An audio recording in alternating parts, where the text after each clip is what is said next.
শুভ দুপুর বন্ধুরা। তো welcome back to my channel Bandana Manna. আমার ছোট্ট ইউটিউব চ্যানেলে আমার সকল ইউটিউব বন্ধুদেরকে অনেক অনেক ভালোবাসা ও ধন্যবাদ। তো আবার একটা নতুন ব্লগ ভিডিও নিয়ে চলে আসলাম। তো দেখো, আশা রাখছি তোমাদের ভালো লাগবে। আর তোমরা কেমন আছো? আশা করছি তোমরা সবাই ভালো আছো, আর আমিও ভালো আছি। তাই তো চলে আসলাম তোমাদের সামনে ভিডিও নিয়ে। তো দেখো, আজকে দুপুরবেলা আমি কি রান্না করছি। তো আজকে বর নিয়ে যায়নি খাবার। তো এত গরম পড়েছে, তার জন্য কিন্তু সে খাবার নিয়ে যায়নি। আর বললো আমি মুড়ি খাবো, ভাত খেতে ইচ্ছে করছে না এত গরমে। তো আমি একার জন্য দেখো কি রান্না করেছি। আর ও বললো আমি রাতে এসে খাবো। তো দেখো, আমি একার জন্য কি রান্না করেছি, ওর জন্য রাতে কিছু করব, কিন্তু এখন আমি আমার জন্য কি রান্না করছি দেখো। আমি তো মাছ টাছ খেতে পারি না, তার জন্য ওর জন্য রাতে মাছ করব, কিন্তু এখন আমি আমার জন্য কী কী রান্না করছি সেটাই তোমাদের সাথে আজকে শেয়ার করছি। তো দেখো, আমি দেখতেই পারলে ঢেঁড়স ভেজে রেখে দিয়েছি, আর এখানে আলু কেটে রেখে দিয়েছি ঢেঁড়স আর আলু দিয়ে, কিন্তু আমি চচ্চড়ি করব। আর এখানে পটল ভেজে নিচ্ছি, আর দেখতে পাচ্ছ পটল ভাজা করে নিচ্ছি। আর এইদিকে ভাত বসিয়ে দিয়েছি, ভাতটা কিন্তু হচ্ছে, আর এদিকে পটল ভাজাটাও হচ্ছে।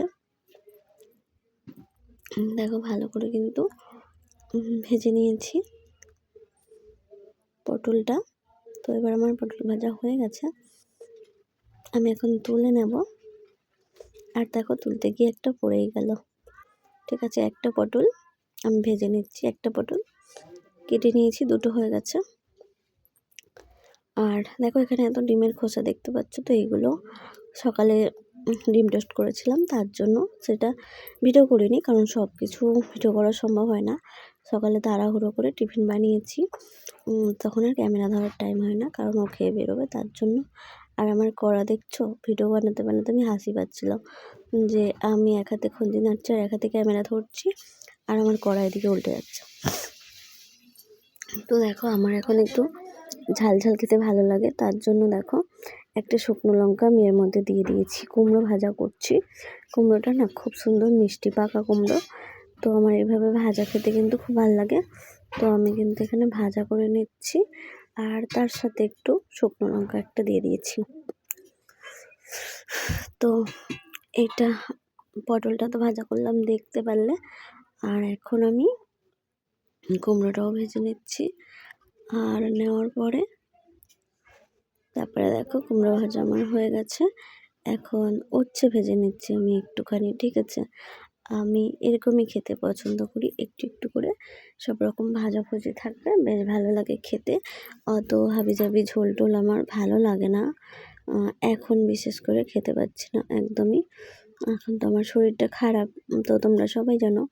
আমার যারা ভিউয়ার্স আছো, আমার বন্ধু আছো, আমার দিদি ভাইরা আছো, সবাই তোমরা জানো। তো তোমাদের উদ্দেশ্য করেই বলছি, আমি এখন কিছু খেতে পারছি না, সেই কারণে আমার যেটা ভালো লাগে সেটাই আমি করে খাই। তো দেখো, এই জন্য আমি একটু একটু করে সব রকম ভাজা করে নিয়েছি। একা খাবো তার জন্য কিন্তু একটু একটু করে ভাজা করেছি। আমার বর একদমই সবজি খায় না, তো সেই জন্য কিন্তু আমি একার জন্য সব কিছু একটু একটু করে ভেজে নিয়েছি। দেখতেই পারলে পটল ভাজা, কুমড়ো ভাজা, এখন উচ্ছে ভাজতে বসিয়ে দিয়েছি। আর উচ্ছেটা একটু ভালো করে ভাজবো, নাহলে বেশি তেতো লাগলে ভালো লাগে না খেতে। তো বেশি করে একদম ভাজবো, তেলের মধ্যে ফ্রাই করব। তো দেখো, এইভাবে তেলের মধ্যে বেশি করে ভাজলে কিন্তু আমার খেতে বেশ ভালো লাগে উচ্ছেটা। তো দেখো, আমি সেই জন্য কিন্তু ভালো করে বেশি করে ভাজা করে নিচ্ছি। তো অনেকক্ষণ ধরে কিন্তু সময় নিয়ে ভাজলাম, মানে ভাজছি এখনও আর কি। ঠিক আছে, তো দেখো এখনও আমি কিন্তু ভাজছি। ঠিক আছে, আর আমাদের এই রান্নাঘরটাতে না প্রচণ্ড গরম লাগে কিন্তু, কারণ ওপরে প্লাস্টিক দেওয়া, তার জন্য কিন্তু প্রচুর গরম লাগে। তো কি আর করা যাবে, তো গরম লাগলেও করতে তো হবে, তার জন্য কিন্তু বসিয়ে দিয়েছি রান্না। আর রান্না প্রায় আমার হয়েও এসছে, দেখতেই পারলে পটল ভাজা, কুমড়ো ভাজা, উচ্ছে ভাজা সবই কিন্তু হয়ে গেছে। এইবার আমি ঢেঁড়সের চচ্চড়িটা কিন্তু করে নেব। আমার তরকারি খেতে ইচ্ছা করছে না, তার জন্য একটু ভালো করে ঢেঁড়স আর আলু দিয়ে চচ্চড়ি করে নেব। তো তার জন্য কিন্তু আমি এখানে তেলের মধ্যে পেঁয়াজ আর লঙ্কা দিয়ে দিয়েছি শুধু, আর কিছু দিইনি। তো বেশি মশলা আমি দেবো না, তার জন্য বেশি রিচ খাবো না একদমই। তো দেখো ঢেঁড়সগুলো তো আগেই ভাজা ছিল, তার জন্য ঢেঁড়স দিইনি। আলুগুলো কিন্তু আমি এখানে দিয়ে দিয়েছি, দিয়ে একটু নাড়াচাড়া করে নিচ্ছি। আর নাড়াচাড়া করে নেওয়ার পরে এখন আমি দিয়ে দেবো নুন। তো নুনটাও দিয়ে দিলাম, দেখতে পারলে। আর এবার আমি নাড়ানাড়ি করছি আবার। তো তারপরে একটু গ্যাসটা কমিয়ে দিয়েছি, দেওয়ার পরে দেখো আমি এখানে ঢেঁড়সগুলো দিয়ে দিয়েছি, যে ভাজা মানে ভেজে রাখা ঢেঁড়সগুলো ছিল সেগুলো দিয়ে দিয়েছি। তো দেওয়ার পরে একটু টমেটোও দিয়েছি কুচি করা। আর এখানে দেখো 2-4টে টমেটো মানে 4-5টার মতো চিংড়ি মাছ ছিল, আগের দিনের চিংড়ি মাছ রাখা ছিল ভেজে, তো সেই চিংড়ি মাছগুলোই দিয়ে দিয়েছি এর মধ্যে। তো এই চচ্চড়িটা কিন্তু খেতে খুব সুন্দর হয়েছিল।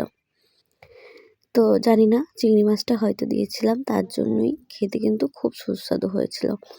আমি তো কী বলবো, এটা দিয়ে ভাত খেয়েছি, আর ছিল একটু, আবার সেটা দিয়ে বিকেলে আবার মুড়ি খেয়েছি, ঠিক আছে। তো এতটাই ভালো লেগেছে আমার। তো এখন আমার যেটা ভালো লাগে সেটাই আমি খাই, এর বেশি খেতে পারি না কিছু উল্টোপাল্টা। তো যেগুলো অপছন্দ সেগুলো তো একদমই খেতে পারি না। তো যাই হোক, দেখো চচ্চড়িটা কিন্তু আমি এভাবেই আজকে বানিয়ে নিলাম। আর এভাবে ঢেঁড়সের চচ্চড়ি কারা কারা খেতে ভালোবাসো এবং কারা কারা বানাও সেটাও কমেন্টে জানাবে। আমার কিন্তু খুব ভালো লাগে, ঠিক আছে।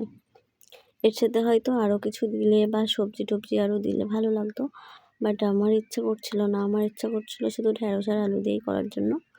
তো আমার মন যেটা চেয়েছে আমি কিন্তু সেটাই করেছি। তো আমি কোনো রেসিপি দেখে করিনি বা কারোর থেকে জেনেও করিনি, আমার ইচ্ছা হয়েছে এভাবে খাওয়ার, তাই কিন্তু আমি এভাবে বানিয়ে নিয়েছি। দুপুরের মেনু আমার, ঠিক আছে। তো দেখো আমি কিন্তু বেশ কিছুক্ষণ কষে নিয়ে ভালো করে কষেছি, তারপরে কিন্তু আমি এখানে জল অ্যাড করে দিয়েছি। আর এখন আমি এটাকে দেবো ঢেকে, ঠিক আছে। ঢেকে দিলে তাড়াতাড়ি সেদ্ধটা হয়ে যাবে, আর আমার গ্যাসটাও কম পড়বে তার জন্য। তো চলো আমি এখন ঢেকে দিলাম। তো কিছুক্ষণ পরে দেখো আমি ঢাকনা খুলে নিলাম। তো দেখো একদম জল শুকিয়ে গেছে, আর দেখো এর মধ্যে আমি দিয়ে দিলাম জিরের গুঁড়ো আর ধনের গুঁড়ো, ঠিক আছে। তো এগুলো আমি কিন্তু দিয়ে দিলাম। আমার প্রতিটা তরকারিতে জিরের গুঁড়ো আর ধনের গুঁড়ো দিলে খুব সুন্দর যেন একটা টেস্ট লাগে, খুব ভালো লাগে খেতে। তো আমি কিন্তু কিছু দিই আর না দিই এই মশলা দুটো আমি দিয়ে থাকি, তো আমার ভালো লাগে। তো দেখো এখনও নাড়তে নাড়তে কিন্তু কড়া উল্টে যাচ্ছে। তো দেখো আবার একটু ধরে নিয়ে ঠিক করে দিলাম, ঠিক আছে। তো এই জন্য আর কি ভালো করে বেশি দেখাতে পারছি না, কারণ একা একা নাড়ে নেড়ে একা একা ক্যামেরা ধরতে হচ্ছে, তো সেই কারণে আমার অসুবিধা হচ্ছিলো। তো তার জন্যই আর কি, মানে আমার কড়াটা বসতে চায় না ঠিক মতো, তো সেই জন্যই। তো তারপর দেখো হয়ে গেছে আমার সব রান্না কমপ্লিট। তো এখনও আমি ঘরে নিয়ে যাইনি খাবার। তো তার আগেই তোমাদের সাথে দেখিয়ে দিচ্ছি, এই যে দেখিয়ে দিলাম ভাত, আর এই যে আমার চচ্চড়ি, ঢেঁড়স চিংড়ি মাছের চচ্চড়ি তোমাদেরকে দেখিয়ে দিলাম। দেখো কতটা ভালো লাগছে দেখতে। তো দেখতে কেমন লাগছে জানি না, ক্যামেরাতে হয়তো অতটা বোঝা যাচ্ছে না যে কেমন হয়েছে, কিন্তু খেতে দুর্দান্ত হয়েছিল। না খেলে তোমরা বিশ্বাস করবে না হয়তো। তো যাই হোক, খেতে কিন্তু খুব সুন্দর হয়েছিল। আর দেখো এখানে ভাজাগুলোও দেখিয়ে দিলাম, পটল ভাজা এই যে, আর এই যে দেখো পটল ভাজা, তারপর কুমড়ো ভাজা, উচ্ছে ভাজা, তো সবই কিন্তু একটা থালার মধ্যে রেখে দিয়েছি। আর রেখে দিয়েছি আর চচ্চড়ি। তো এই 4 রকম হলো আমার কিন্তু আজকে তরকারি। তো আমার তো দুপুরের খাওয়া জমে যাবে। তো যাই হোক, তোমাদের ভিডিওটা কেমন লাগলো অবশ্যই কমেন্টে জানিও। আর অনেক অনেক ধন্যবাদ, অনেক ভালোবাসা এতক্ষণ আমার সাথে থাকার জন্য। টাটা।